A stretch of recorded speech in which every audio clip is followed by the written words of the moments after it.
कैसे हैं आप लोग। अल्फा स्क्वायर करियर इंस्टीट्यूट में आपका हार्दिक स्वागत है। आज हम लोग कक्षा 10वीं की पहला अध्याय वास्तविक संख्याओं से 1B को पढ़ेंगे। और 1B में कह रहा है, पहला क्वेश्चन है कि निम्नलिखित संख्याओं को अभाज्य गुणनखंडों के गुणनफल के रूप में व्यक्त कीजिए। सबसे पहले हम देख लेंगे कि अभाज्य गुणनखंड की जो बात कर रहा है, अभाज्य गुणनखंड क्या होता है। अभाज्य यानी कि अभाज्य संख्याओं के रूप में उसको हमें तोड़ना। अब अभाज्य संख्या क्या होती है, सबसे पहले हम देख लेंगे कि अभाज्य संख्या होती क्या है। एक के अतिरिक्त वे प्राकृतिक संख्याएं, ध्यान से सुनिएगा, एक के अतिरिक्त वे प्राकृतिक संख्याएं जो या तो स्वयं से विभाजित हो या तो एक से विभाजित हो। एक के अतिरिक्त वे प्राकृतिक संख्याएं जो या तो एक से विभाजित हो या तो स्वयं से विभाजित हो, ऐसी संख्याएं क्या कहलाती हैं, अभाज्य संख्याएं कहलाती हैं। तो इन्हीं अभाज्य संख्याओं के रूप में हमें इसमें जो भी अंक दिए हैं उसको तोड़ना है, अभाज्य गुणनखंड बनाना है, यानी कि अभाज्य संख्याओं का गुणनखंड करना है। ठीक है, तो पहला क्वेश्चन दिया हुआ इसमें कि निम्नलिखित संख्याओं को अभाज्य गुणनखंडों के गुणनफल के रूप में व्यक्त कीजिए, जिसमें अध्याय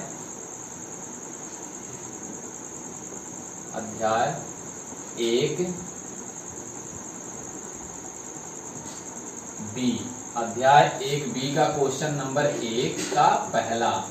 ठीक है, क्वेश्चन नंबर 1 का पहला जो दिया हुआ है वह है 140, दूसरा है 156 और तीसरा है 3825 और चौथा है 5005 और पांचवा है 7429। कितना दोस्तों, 7429। अब हमें 140 का अभाज्य गुणनखंड नहीं आता, बाय द वे क्या आता है, नहीं आता है। तो हम क्या करेंगे, इसको सबसे पहले कहीं चुपके से जाकर के हम एलसीएम कर लेंगे, यानी किसी दूसरे पेज पे, ऐसे पेज पे जो हमारा फ्रंट पेज यानी कि सफ वाली कॉपी नहीं है, हम चुपके से कहीं रफिंग कर लेंगे एक अभाज्य गुणनखंड करने के लिए। जैसे 140 का हम अगर अभाज्य गुणनखंड करें तो देखिए, सबसे पहले छोटी से छोटी अभाज्य संख्या वाले से भाग देते हैं, और छोटी से छोटी संख्या हम 2 से यानी कि तब भाग देंगे जब इसकी इकाई अंक सम संख्या हो या तो 0 हो, तब हम 2 से भाग देंगे। और या तो अभाज्य संख्या ये या तो विषम संख्या जैसे 3, 5 ऐसे कुछ आया तो हम 3 या 5 से भाग देंगे लास्ट में। तो सबसे पहले हम देखेंगे ये 2 से विभाजित हो रहा है कि नहीं। तो 2 साते 14, तो 70 आ गया। 2 से 35 दूनी 70, 5 सते 35 और 7 का 7। देखिए आप यहाँ पे हमें मान प्राप्त हुआ 2 गुणे 2 गुणे 5 गुणे 7। अब देखिए इसमें 2 भी क्या है, एक अभाज्य संख्या है, या तो 1 से टूटेगी या तो 2 से टूटेगी और किसी से नहीं टूटेगी। 5 भी या तो 1 से या तो 5 से, और 7 भी या तो 1 से या तो 7 से। तो यह एक ऐसी संख्या है अभाज्य संख्या जो या तो 1 से या तो स्वयं से टूटेगी।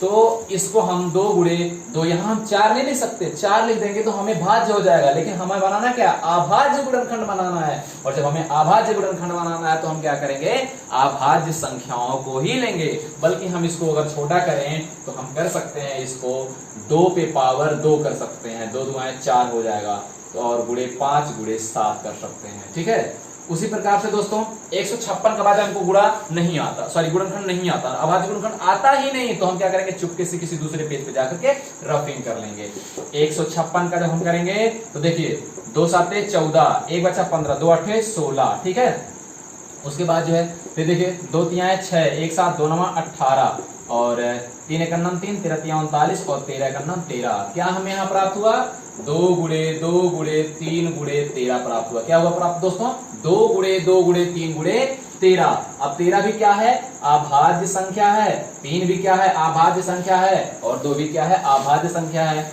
इसको अगर हम और छोटा करना चाहें तो लिख सकते हैं 2 पे पावर 2 गुणे 3 गुणे 13 कर सकते हैं। क्या कर सकते हैं दोस्तों, 2 पे पावर 2 गुणे 3 गुणे 13 कर सकते हैं। ठीक है, अगली बार देखते हैं 3825। ये तो देखने में और सा बड़ा लग रहा है, लेकिन बड़ा नहीं है, टिच्चू सा है। चुपके से कहीं अलग पेज पे चलते हैं तो देखिए क्या है 3825 का।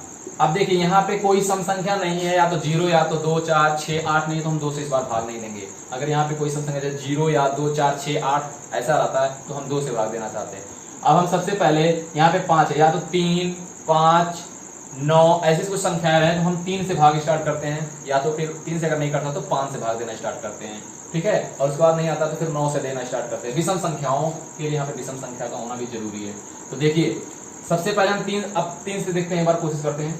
तो 3 एकम 3, पहला वाला पकड़ गया। 3 दुआएं 6, 2 8 बचा 22, 3 7 21 और 3 5 15, 3 चौके 12, 3 दुआएं 6, 3 5 15, 3 से फिर जाएगा 3 एकम 3 नहीं जाएगा 3। अब की बार 5 से कोशिश करेंगे।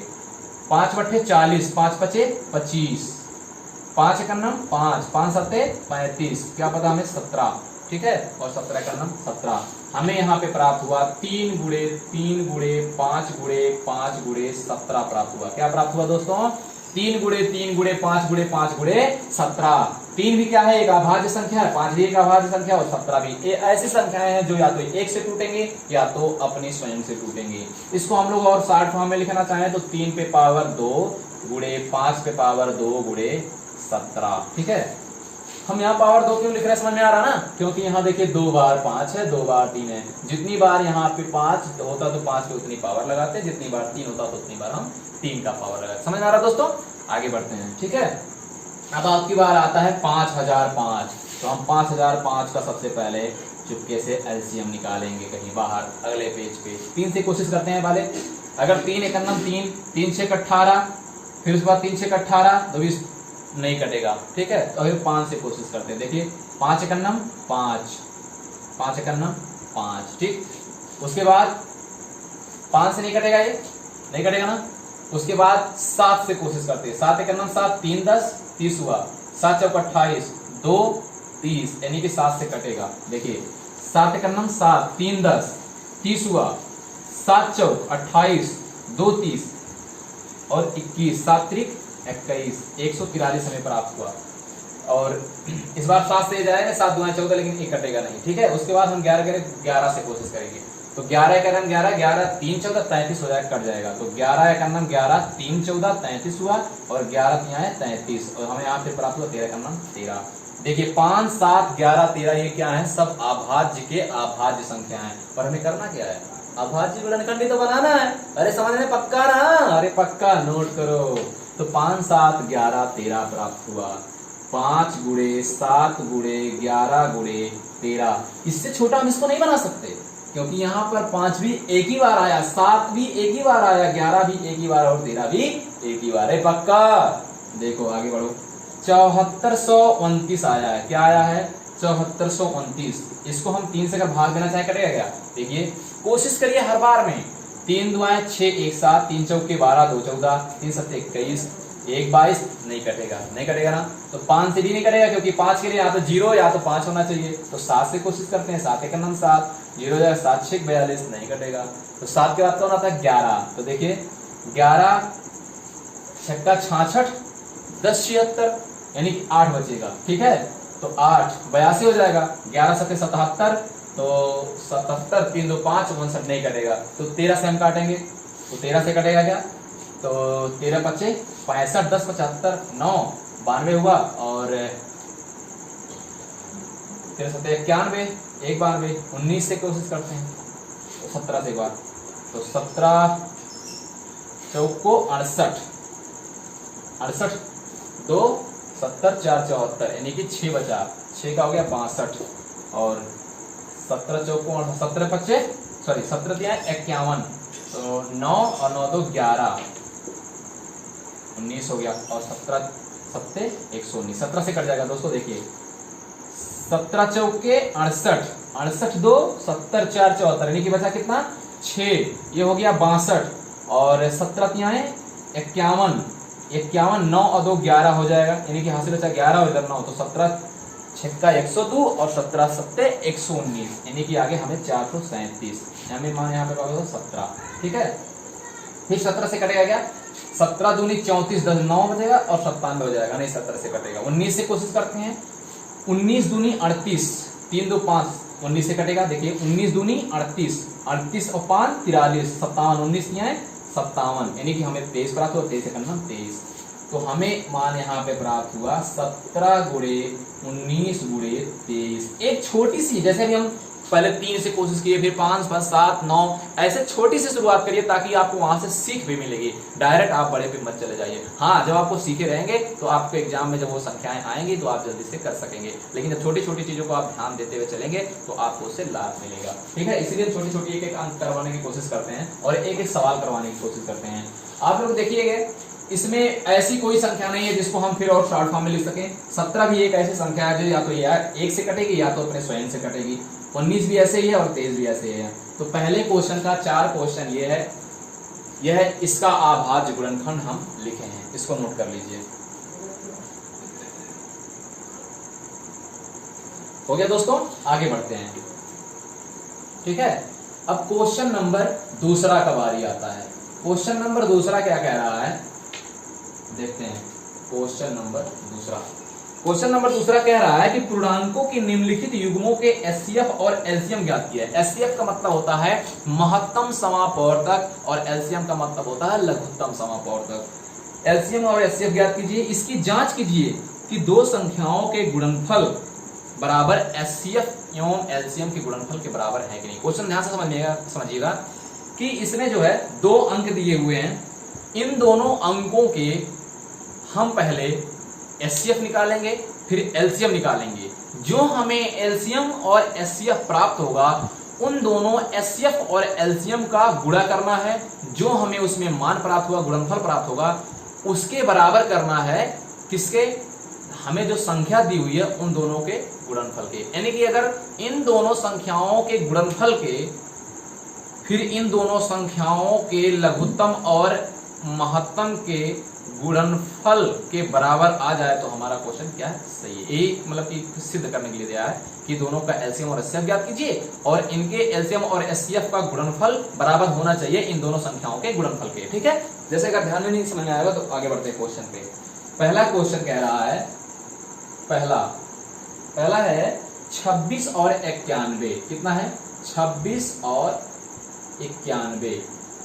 देखिए इस पे क्या कह रहा क्वेश्चन कि इन दोनों संख्याओं का एचसीएफ ज्ञात करिए और एलसीएम ज्ञात करिए और जो हमें एचसीएफ और एलसीएम प्राप्त हो इनका हमें आपस में गुणा करिए और जो हमें यहाँ पे गुणनफल प्राप्त होगा वह बराबर होना चाहिए इन दोनों के गुणनफल के। यानी कि इन दोनों को आपस में गुणा करिए, जो मान प्राप्त होगा वह इसके एचसीएफ और एलसीएम के गुणनफल के बराबर होना चाहिए। तो सबसे पहले हम एचसीएफ और एलसीएम ज्ञात करेंगे।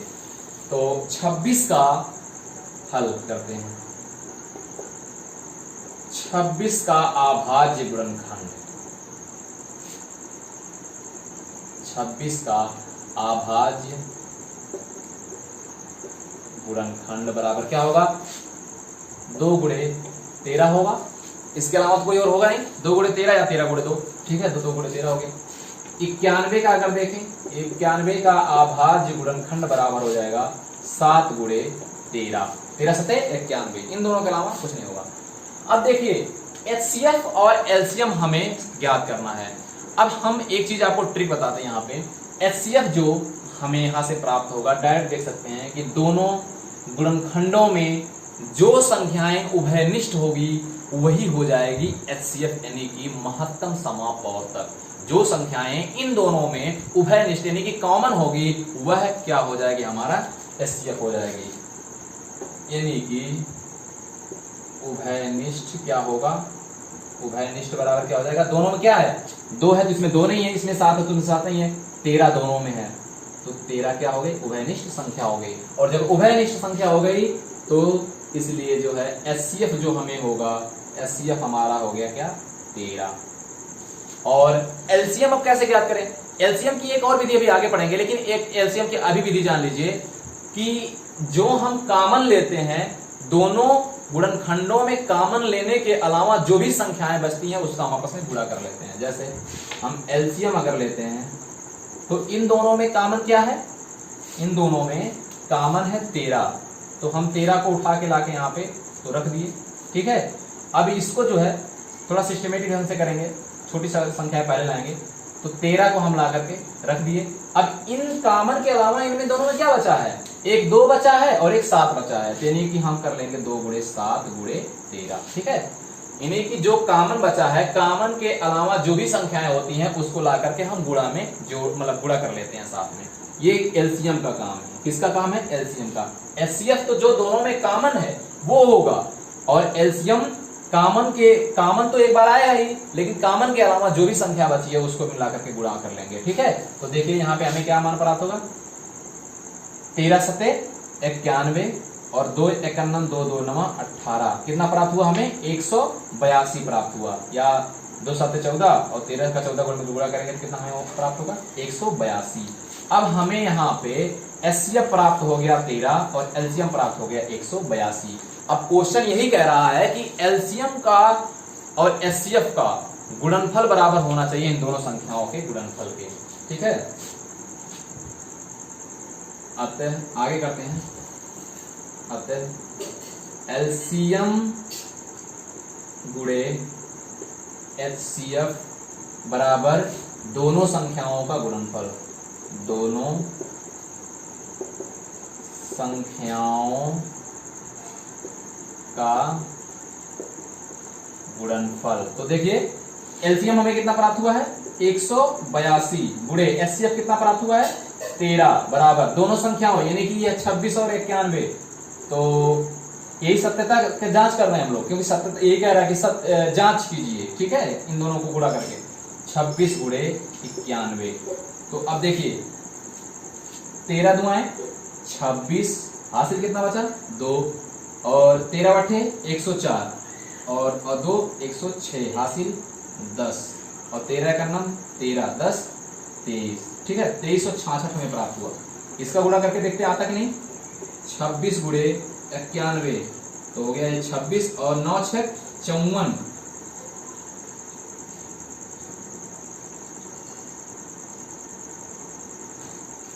9 6 54 सॉरी 9 6 54 और 9 दूनी 18 18 5 23। तो देखिए ये 6 हो गया और 4 2 6 और ये हो गया 23। देखिए कितना प्राप्त हुआ हमें मान? 2366। देखिए दोस्तों, हमें इस संख्या के एलसीएम और एचसीएफ के गुणनफल के बराबर है इन दोनों संख्याओं के गुणनफल, यानी कि बायां पक्ष बराबर क्या हो गया? दायां पक्ष। ठीक है, यही तो हमें ज्ञात करना था। ठीक, नोट कर लीजिए ये पूरा। कोई दिक्कत? नोट कर लीजिए, आगे बढ़े।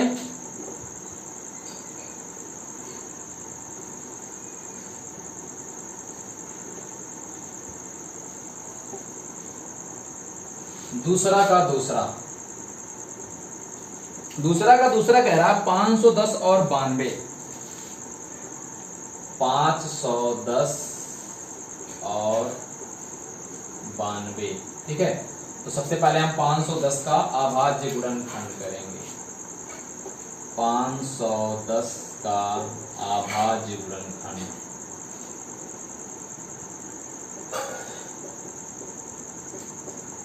अब तो पिछली बार छोटा था, हमको पता था, तो हम क्या करें? हम कर लिए। इस बार अगर हमको नहीं पता है तो कर लेते हैं, और नहीं पता है तो हम चुपके से अभाज्य गुणनखंड करने के लिए क्या करेंगे? चुपके से किसी दूसरे पेज पे जाएंगे और धीरे से क्या कर लेंगे? हम उनका लघुत्तम समापवर्तन निकालेंगे, हमें पता चल जाएगा। तो देखिए 510 को हम यहाँ पे ऐसे 510 का करेंगे। देखिए 2 से हम कब काटेंगे? जब यहाँ पे कोई सम संख्या है 0। तो 2 दुआएं 4, 2 पाँचे 10। ठीक है, 3 8 24, 3 5 15, 17 5 85, 17 का 9 17। हमें क्या प्राप्त हुआ?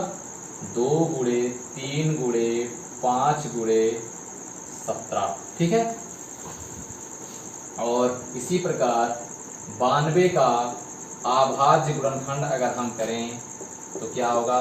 2 चौके 8 और 2 छक्का 12, 23 दूनी 46, 23 का 29, यानी कि 2 गुणे 2 गुणे 23। ठीक है,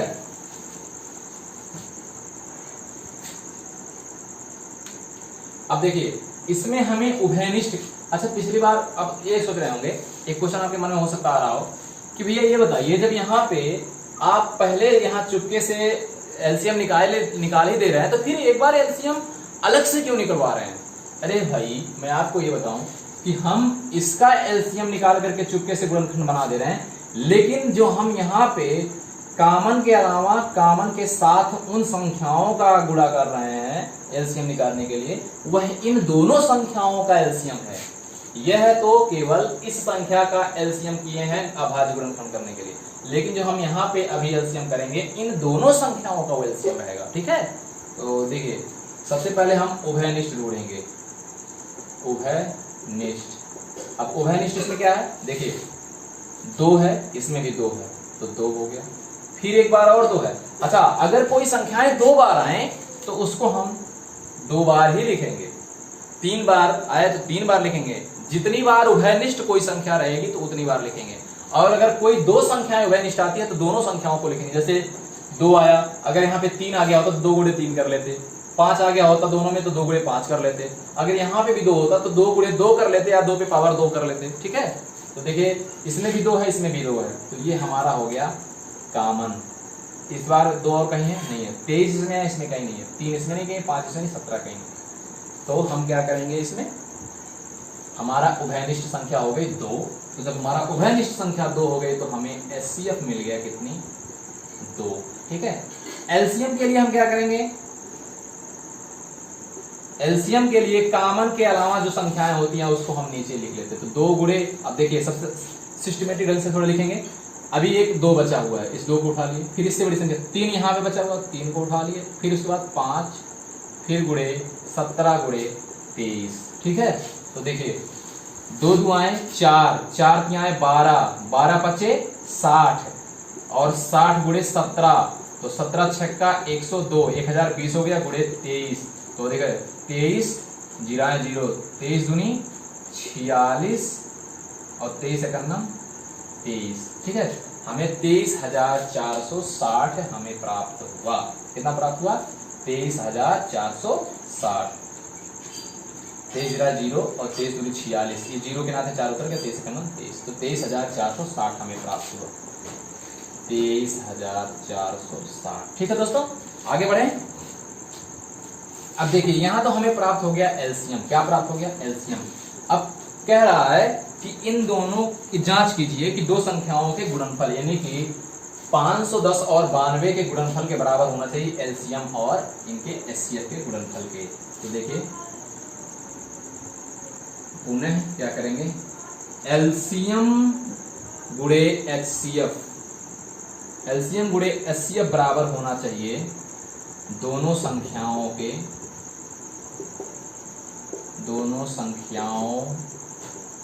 गुणनफल के। किसके, गुणनफल के।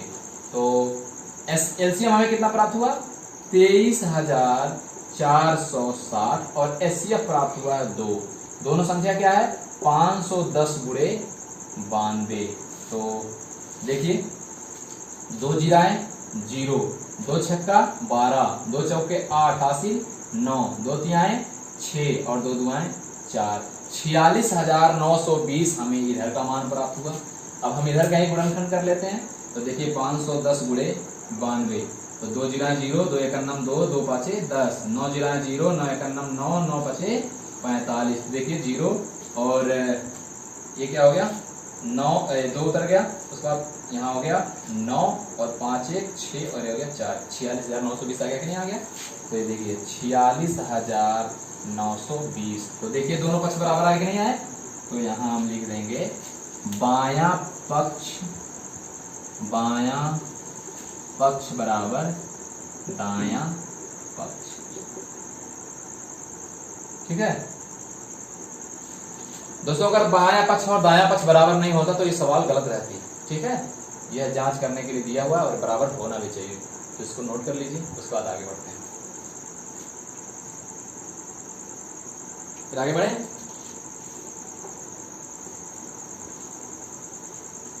अब क्वेश्चन नंबर दूसरा का थर्ड वाला क्वेश्चन करते हैं। दूसरा का थर्ड है 336 और 54। तीसरा है 336 और कितना है 54। तो सबसे पहले हम 336 का क्या करेंगे, अभाज्य गुणनखंड करेंगे। 336 का अभाज्य गुणनखंड, अभाज्य गुणनखंड बराबर। तो 336 अगर हमको आ रहा है तो ठीक है, नहीं आ रहा तो हम चुपके से कहीं कर लेंगे। 336 देखिए सम संख्या 2 से करेंगे। 2 एकम 2, 1 3 13, 2 छक्का 12, 2 आठे 16। सम संख्या फिर 2 से करेंगे। 2 आठे 16, 2 चौके 8। सम संख्या 2 चौके 8, 2 दुआएं 4, 21 दूनी 42, 7 त्रिक 21 और 7 एकम 7। तो देखिए क्या प्राप्त हुआ, 2 गुणे 2 गुणे 2 गुणे। अब देखिए कितना प्राप्त हुआ, 2 गुणे 2 गुणे 2 गुणे 2, 1 2 3 4 बार 2 प्राप्त हुआ। 1 2 3 4 गुणे 3 गुणे 7। ठीक है, अगर हमें अभाज्य गुणनखंड केवल लिखना रहता तो हम यहाँ पर लिख सकते थे 2 पे पावर 4 गुणे 3 गुणे 7। ठीक है, लेकिन अभी हमें क्या करना है, अभी हमें एक और गुणनखंड है, फिर उसमें कॉमन मिलाना है, तो इसलिए हम अभी लिखेंगे फिर 54 का अभाज्य गुणनखंड बराबर। तो देखिए 54 कैसे कर लेंगे, सबसे पहले सम संख्या तो 2 दुआएं 4, 2 सते 14, 3 नवा 27, 3 त्रिका 9, 3 एकम 2 दुआएं 6, 6 त्रिक 18, 18 तियाएं 54। तो क्या हो गया, 2 गुणे 3 गुणे 3 गुणे 3। ठीक है, अब हम यहाँ पे कर सकते थे क्या, 2 गुणे 3 पे पावर 3, 3 त्रिक 9 त्रिक 27 दूनी 54। ठीक है, अब हम देखेंगे इन दोनों में उभयनिष्ठ। अभी जो पिछले क्वेश्चन में मैंने क्या कहा था कि जो जितनी बार कॉमन आए उसको हम लिख लेंगे। तो देखिए उभयनिष्ठ संख्या, उभयनिष्ठ बराबर। देखिए इसमें एक ही बार, इसमें 2 तो 4 बार है, लेकिन इसमें 2 एक ही बार है, इसलिए सबसे पहले हो गया 2। ठीक है, कॉमन ले लिए हम, 2 कॉमन ले लिए। उसके बाद जो है यहाँ पे पावर 3 बार है, लेकिन इसमें 3 एक ही बार है, इसलिए कॉमन एक ही बार होगा। ठीक है, तो ये और ये कॉमन हो गया, एक इसके साथ इसके साथ। अब देखिए कितना हो गया, ये प्राप्त हो गया हमें 6। यानी कि एचसीएफ की बात करें तो हमें कितना प्राप्त होगा, एचसीएफ हमें प्राप्त हो गया 6। कितना हो गया प्राप्त दोस्तों, 6। अगर हम एलसीएम की बात करें, किसकी बात करें, एलसीएम की, तो एलसीएम हम क्या करेंगे, जो उभयनिष्ठ है उसके अलावा बाकी संख्या को उतार देंगे। तो ये हमारे इसमें 2 है और 3 है। ठीक है, तो इसमें से 1 2 और 1 3 खत्म हो गया, क्योंकि मान लेते हैं ये तो उभयनिष्ठ। देखिए ये इतना उभयनिष्ठ ले लिए। ठीक है, अब देखिए इसके साथ कितना 2 बचेगा, तो थोड़ा सिस्टमेटिक ढंग से लिखने के लिए हम पहले 2 2 को इकट्ठा कर लेंगे, फिर 3 3 को इकट्ठा। तो देखिए 1 2 3 बार 2 छूटा हुआ है, तो 2 गुणे 2 गुणे 2। ठीक है, उसके बाद जो है इस 2 के अलावा 3 बार छूटा था, सॉरी 1 2 3 3 बार 2 हो गया, ये तो उभयनिष्ठ वाला है। फिर उसके बाद सबसे पहले उभयनिष्ठ वाला 3 लिख लेंगे, ये और 3 खत्म हो गया, अब 2 3 और बचा था, तो गुणे 3 गुणे 3। एक बार 7 बचा है, तो गुणे 7। ठीक है, समझ में आया कि नहीं आया, ध्यान से एक बार फिर देखिएगा। हम सबसे पहले उभयनिष्ठ वाली संख्या को लिख लिए। ठीक है, चलिए आपके सचेत के जानकारी के लिए लिख देते हैं। उसके बाद और एक चीज और इसमें कॉमन हो रहा था, 3 वाली संख्या, तो 2 गुणे 3 को हम कॉमन कर दिए, 6 बन गया। अब ये 2 3 6 इसमें क्या है, उभयनिष्ठ संख्या यानी कि एचसीएफ 6 है। एलसीएम में क्या होता है, कॉमन के अलावा जो संख्याएं बचती हैं उसको हम इकट्ठा कर लेते हैं। तो देखिए 2 हम कॉमन लिए थे, थोड़ा 3 हम यहाँ पे इसलिए लिखे हैं क्योंकि 3 2 के बाद आता है, इसलिए थोड़ा सिस्टमेटिक ढंग से अच्छा लगे इसलिए लिखा गया है। तो 2 के अलावा इस कॉमन के अलावा 3 2 इसमें बचा था, इसमें तो कोई 2 और नहीं बचा है। इसमें अगर बचा होता यहाँ भी तो एक और लिखा जाता, लेकिन इसमें कोई 2 और है नहीं, तो इसलिए 3 बार 2 लिखा गया। फिर इसमें कॉमन एक बार 3 था तो 3 लिख लिया गया, और यहाँ पे कॉमन ये था तो 2 बार और 3 लिख लिया गया, और 7 इसमें अकेले इसलिए 7 एक बार लिखा गया। फिर उसका आपस में गुणा करते हैं, देखते हैं कितना आता है। तो देखिए 2 दुआएं 4, 2 दुआएं 4, 4 दुआएं 8, 8 दुआएं 16, और 16 तियाएं 48, और 48 तियाएं 3 बटे 24, और 3 चौके 12 2 14, 144 गुणे 3, तो 3 चौके 12 और 3 चौके 12 हासिल 13, और 3 एकम 3 1 4 गुणे 7। तो देखिए 7 दुआएं 14 और 7 त्रिक 21 1 22, और 7 चौक 28, 28 2 30, 3024। कितना है दोस्तों, 3024। ठीक है, अब हमें जो एलसीएम प्राप्त हुआ वह कितना प्राप्त हुआ, 3024 प्राप्त हुआ दोस्तों। कितना प्राप्त हुआ, 3024। अब हम क्या करेंगे, दोनों पक्षों को बराबर करेंगे, यानी कि